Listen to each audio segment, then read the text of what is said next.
All right. So this is a talk on distributed systems for data engineers.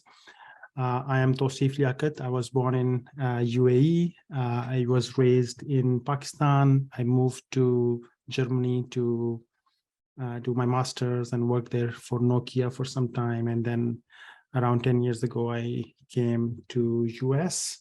I have worked at these companies in the last 10 years. And currently I am running Algo Lab, in which my mission is to help engineers level up and become the best version of engineers and also find meaningful work. So what is distributed systems? Simple definition, a number of independent computers linked by a network. So one of the best example is World Wide Web.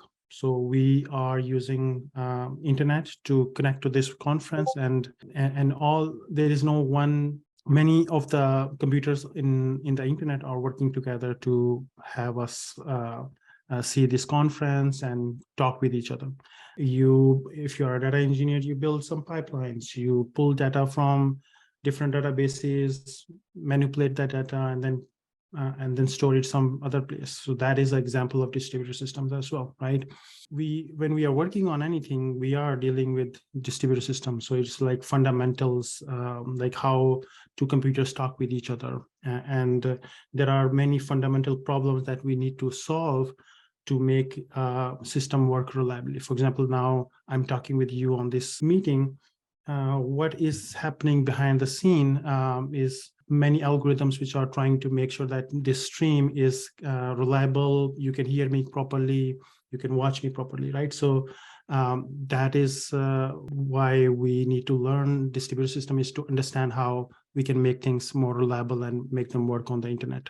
And so you as a data engineer might have some expertise in SQL, Python, Airflow, but to really grow in your career and not just be a glorified DBA or glorified software engineer, I would recommend going deeper into distributed systems, and so that you have a better understanding of how things work and be able to design systems better.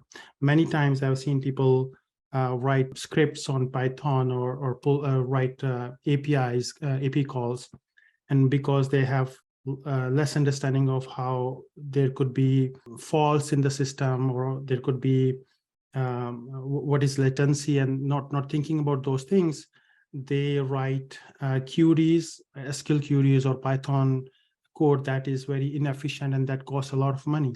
So you can differentiate between yourself from rest of the crowd by being more efficient and saving a lot of money for your company by knowing how to build systems which are faster, which are more reliable. One of the some key components or key concepts in distributed systems are fault tolerance, consistency, like what is data consistency look like in a system? How can we scale a system from one node to multiple nodes so that we can get a large amount of data? What kind of protocols we need to use? Should we use JSON? Should we use gRPC? Or what are the benefits of one protocol to the other? Concurrency, how can we make our processes more, utilize our resources in an efficient way so that we can do more work in less time? Coordination means that there are so many computers or servers working together for us, right? How can we coordinate and help them connect with each other, right? For example, there is, if you deploy Cassandra cluster, how does all the nodes in Cassandra know about each other? And so there are protocols which help them coordinate this communication with each other. And then there are design patterns like event-driven programming or message queues, usage of these systems that enable us to design systems which are more scalable, reliable, and efficient. So let's talk about more on. So we will not go over all these things in this talk. The distributed system is a big topic, and it can take a whole semester, 1 year of study, and then still you will not be able to finish all the different things in distributed system. So we will be going over fault tolerance. First of all, what is fault tolerance? So that's an important question I have for you. What does fault tolerance mean to you? And what kind of faults? So I've listed some faults, but I really want to see some. Have you seen any examples of faults happening in your system? I know many people might have written Python script to call an API and pull data, right? And many times for young engineers, new engineers, I see one very common problem when they are calling some API. The assumption they make is that this API, the server, will always work, right? It will always return us some data. And there is no checking whether this request failed or not. Many times this is the common, if a software engineer does not think from that perspective, they will make this mistake. And so we need to, in our distributed system, because we rely on many parts of the system, network, hardware, software, there could be, because we're talking over the network, there could be security attacks, right? Somebody could be listening to our traffic.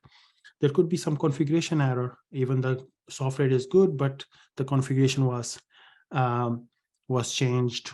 And many times, actually, this configuration changes happen separately from the code change, and there are systems now to actually make sure that we don't do that. But sometimes if your processes are not that good, you could make that kind of mistakes, or human errors, right? Somebody just reset the computer, right? And now API stopped responding or something, right?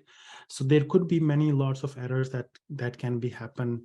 And so anything that can go wrong can go wrong. So this is Murphy's first law. Many of you might have heard of it. Anything that can go wrong will go wrong. So and many people don't realize. They write code assuming that the other server will always respond, or there will be no network problem. So to overcome these problems and make our system tolerant, we call it fault tolerant, there are many strategies you need to apply.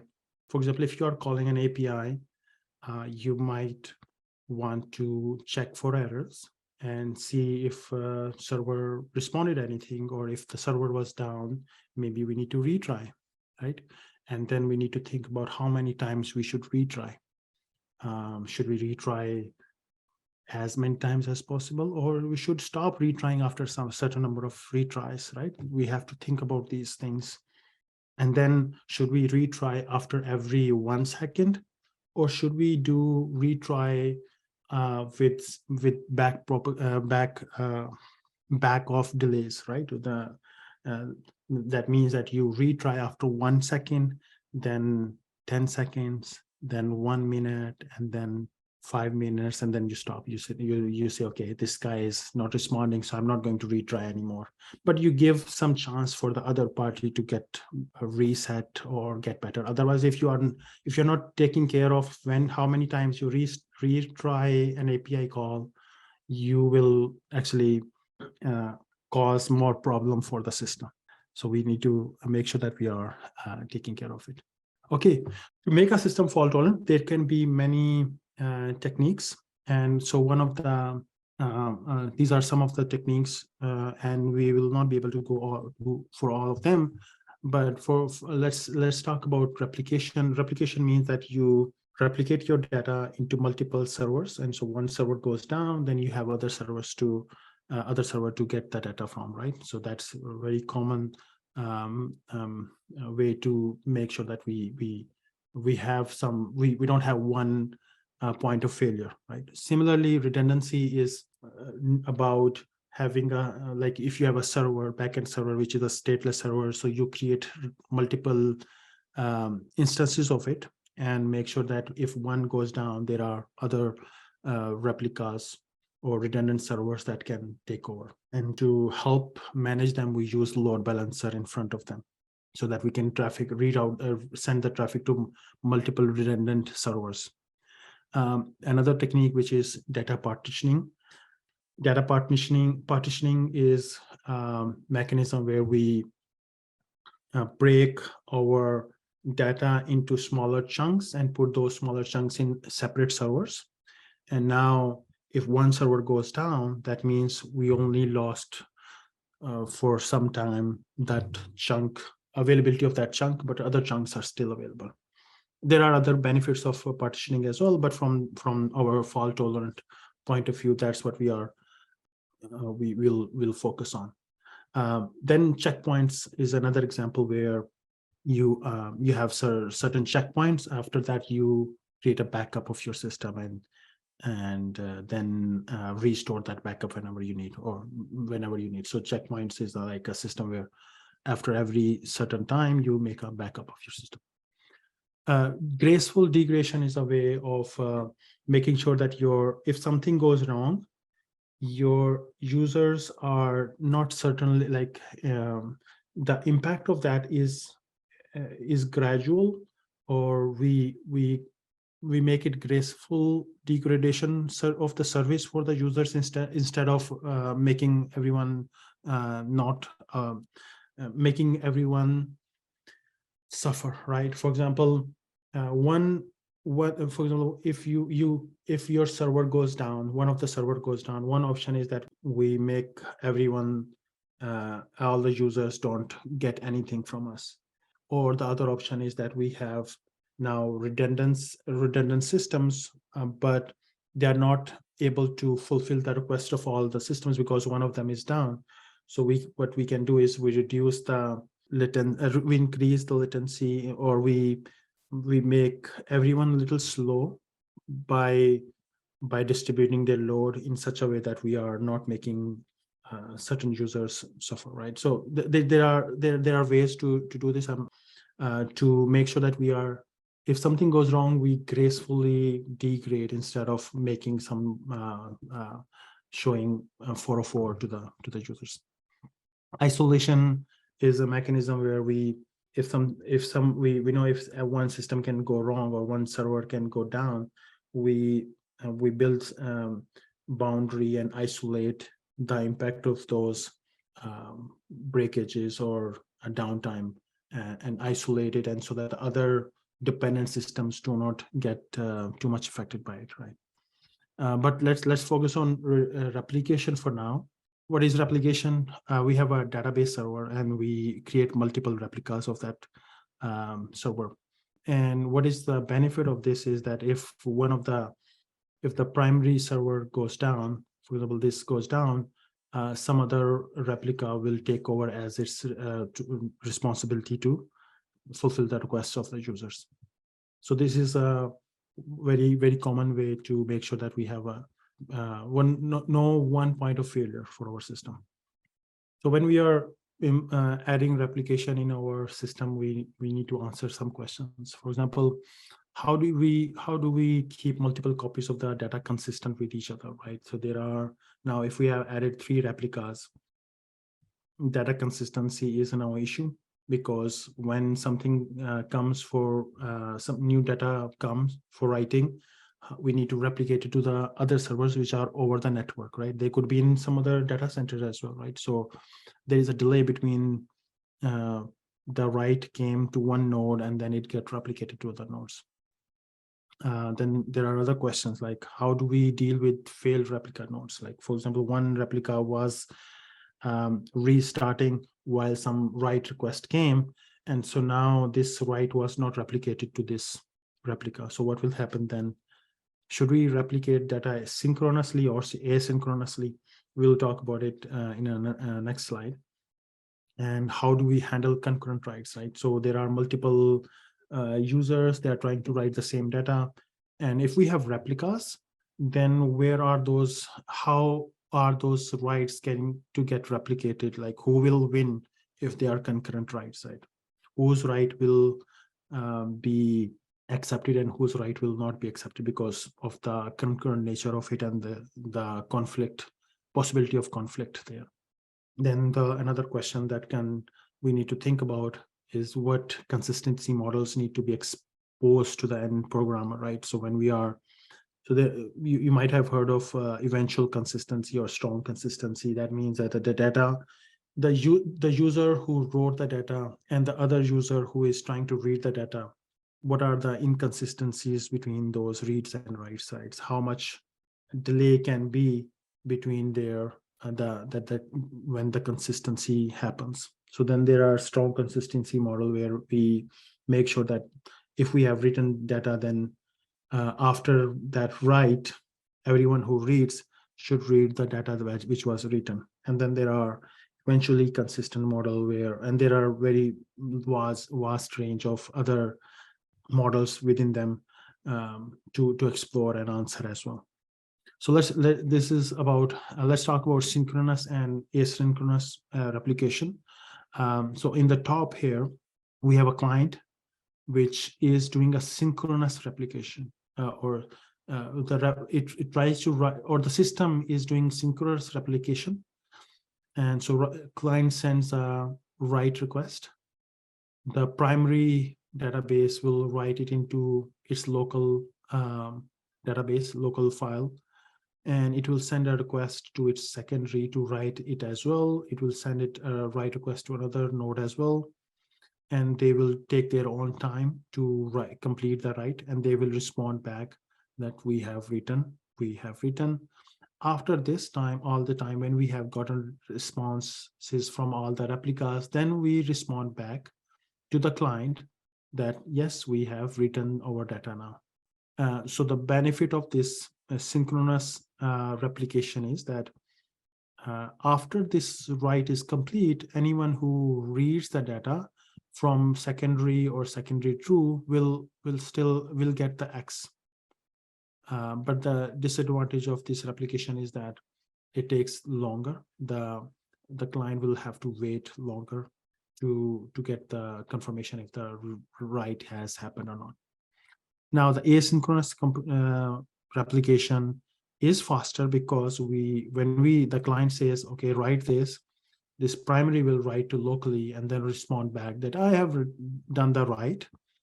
And later on, after that, it will asynchronously, the primary replica will asynchronously send the request to the secondaries and write the data over there. So the advantage here is that the client gets the response very quickly, but the disadvantage is that if after this write has complete, if this client tries to read from secondary, they might not be able to get the value Y value, right? So they might get some old value. So there is this trade-off. What should we do? Should we adopt this strategy of synchronous replication or asynchronous replication? By the way, a side note, these are very simplified calls we have here. They do not represent the fully how actually protocol under the hood works. There are, for writing, there is 2PC protocol or some other protocol that is used to make sure that we are writing in a consistent way. But to keep the thing simple, I have just we are listing them like this. So choose one. You want consistent data or slow response, or you want fast response to the client, but the data might not be consistent, right? So these are kind of trade-offs we have to make depending on what kind of applications you are building or what kind of system you are building. And this is very common question that comes in whenever, even not in just data replication, there are many other scenarios where asynchronous and asynchronous question come in. And this is very like straight to your face example how this question or this trade-off can impact your application or how you get that data back in your application. So let's talk about replication models. So one of the popular very simple replication model is single leader replication, in which there is your database has a primary or one leader. This primary can be called a leader as well. And then there are secondary replicas. So client will send a request to write something. It will come to primary, and then primary will send a replicate request to other secondaries in the system. And there could be 2 or 3 or more replicas, right? And so this replication by leader could be asynchronous or synchronous replication. The advantage of this kind of replication mechanism is that we can have writes. It's a relatively simple system to build, because we know all the writes goes to here to primary, and then primary will be responsible for replicating to everyone else. And reads can be done from primary or secondary as well. So let's assume that this replication by primary to secondaries are synchronous replications, right? So that's the most common actually in this kind of a scenario. So now my question to you is, what is the advantage or what is the problem in this case? The reads can be done from this or this or this, right? So there are multiple servers to read from. So the reads will be can be faster. You can add more clients to read, but there is only one write server, right? So all the writes, like if there are many clients, if all of them want to write, they all have to talk with this primary. So this primary becomes a bottleneck for us, because if this guy has a limited, because every server has a limited capacity, how many connections we can have. So if there are at certain point, we will not be able to add more clients because the connections are being occupied by other clients.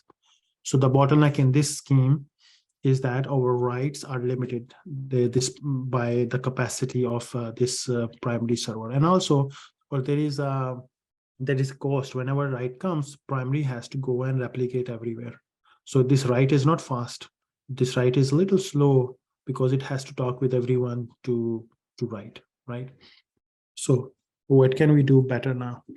What if we add two primaries, right? We added another primary, so now or two or more. And so this is called multi-leader replication, in which there can be many clients talking with this primary, and there could be many clients talking with this primary, right? So we have doubled by adding another primary or leader, like multi-leader. We have doubled our capacity to write, kind of, right? And our reads can go to this guy or this or this or this. So reads are doubled, as capacity to read has been doubled as well. But still, compared to reads, the writes are still limited by these primaries. What is the and so this primary, when any write comes to here, they will have to, this primary has to send a replication request to this guy as well. So there is now this guy will have to replicate here as well. So there is a little more work to be done to replicate our data across different reads and replicas here, right? The question here is, what can we do better here? Or what are the alternative approaches? So the one advantage is that we have doubled our writes, and we can keep doing the same thing by adding more primaries, and they will whenever we need to add more capacity to write, we can add more primaries, right? But there is a cost. The cost is this coordination of primaries is costly, because any request goes, this has to go this, and then that write request, then this guy is responsible for. There's hops are a little longer here. And then also there can be inconsistencies as well. Yeah. So good comment over there by people, that somebody writes here and somebody writes here as well with the same data. How does we make sure that if this is the same row, we are not stepping on each other's foot, right? And so does it because both of them are primary, they accept the write, and so there are multiple issues here we need to take care of using different protocols. Then there is another replication mechanism where there is no leader. Every node is equal node, and all nodes can accept writes, all nodes can accept reads. So this has an advantage that we can just keep adding our nodes, and our reads and writes are taken care of each of those nodes. But there are some other problems here now. Let's talk about those problems. How does the inconsistency question, which was mentioned here, is become very important here? For example, somebody writes data in one node, and another person writes the same kind of updates the same node, same row in this, how can we make sure that we are not overstepping each other's, and we're not replacing each other's data, whatever we have written. So how can we reconcile the data being written here with other nodes in this cluster? And so we will talk about that, but this kind of a replication is used by many systems nowadays. For example, you might have heard of Cassandra and MongoDB as well, and many other NoSQL databases try to have adopted this replication after this after Dynamo paper. This has been popularized. So let's see what are the problems that can happen and how can we solve those problems. So I have redrawn our nodes here in this way. All of them are equal nodes. They can read and they can write. There is no leader. There's a more responsibility on the writer side to make sure that what are the intentions when they're trying to write something, right? And the replication is in this, for example, we are putting the responsibility of replication on writer for now, for a moment. And so when the writer wants to write a value, let's say they want to write X, right? And X goes, and so the writer will be actually talking with all the nodes. The writer will send an X here, writer will send X here, and writer will send X here, and it'll say, okay, write. And these nodes will now, this independently will write X into their database or into their file, and they will respond. So this will respond that I have able to do it. This will respond that I am able to write it. And this guy says does not respond at all. So when they does not respond, so this guy send request to 3 nodes and only two success happen. Should we accept it as a write because many of them are written, or should we say no, this is not allowed? We reject the request of the client. So the client was here, client sent an X to writer, writer try to replicate the data. It's not a node, it's just a coordinator. It's sending the data to all the 3 other nodes, and so now question comes in, what kind of consistency model we want to adopt here. The strong consistency will be that we reject this write and tell our client that we are not able to write because one of the nodes was not able to write, right? And what does that mean? The meaning of that is that when we adopt that protocol, then all that means that we only accept the writes. We say it is written when all of the nodes have written it. Then we say it is written. If any one of them has said no, then we say no, this is not written. So this means that our write, we call it that the write quorum is equal to n. The quorum means how many nodes were able to write, right? So this helps us say that our write is consistent, that if somebody goes and tries to read it now, they will find the data in any of these nodes. And so the reader only has to go and read from one node. In this case, if we say the write quorum is n, they have to just go to one random node and get the data from it, and they will this whole mechanism we are designing ensures that they will get X here if the client has X. So this is we call strong consistency, right? That we write something and the reader reads it, we get that data. And so now there could be, and so in this case, in this example, the read quorum was 1, right? Because you just need to read from one node. And because we have write quorum as n, that means all of them had written. So we just need to read from one of them. So that will enable us to get the strong writes, like we write and then we read and we get the same data. And so the formula, now there is another thing we can do. We can say that in this case, the quorum is, the write quorum is not write quorum, and read quorum, both are 2. What does that mean? It means that when we are writing, if any one of them says that it is written, we accept it. At least 2 nodes should say that they have written. So X comes here, we send data to this, and this, and 2 responded. 2 nodes responded that yes, we have written it. Then we will say to client that written is completed. We have successfully written to 2 nodes. Now the reader has to read from at least 2 nodes, any 2 nodes, to get the updated result. So this guy will not respond updated X, but it will this node will reply the updated X. A reader, for example, will need to get reads from the it will try to read from all 3, and any 2 responded with that data, they will say yes, I got 2 nodes which said that this is X, so I accept this read, right? So that becomes a consistent write and read. So what we call is that our write quorum plus read quorum, if it is greater than n, then we can call it strongly consistent read write.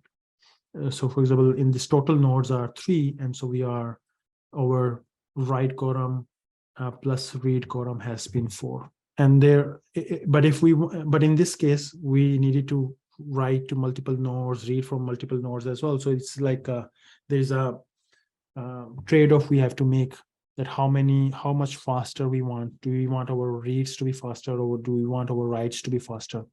So we can, if we make our write quorum to be 4 and read quorum to be 1, that means write quorum to be 3, that means the write has to happen in all 3 nodes, and read only needs to just read from 1 node and get the data. So the writes will be slow, but the reads will be very fast.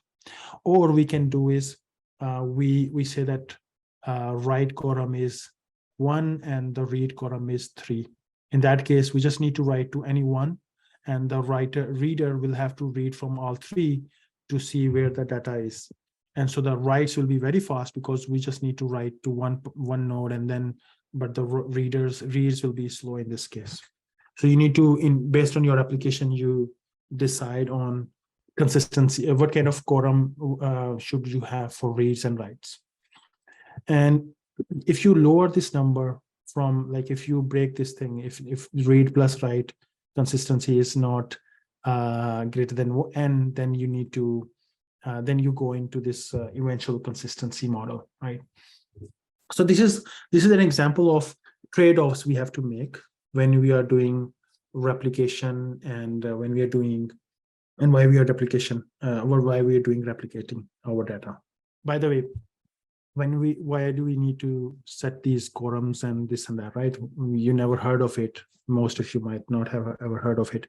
But if you go and install your own Cassandra cluster, or you yourself manage some database cluster, you may need to make decisions on what kind of quorums you need, and what kind of consistency you need. And that brings you to the next level in whichever career you are in. Instead of being just a user of the system, and looking things from far away, if you know things, you can build things better and be able to make sound decisions in your application, for your application and for your team. And I will stop here. Awesome. Thank you so much, Tasif. Really appreciate you being here.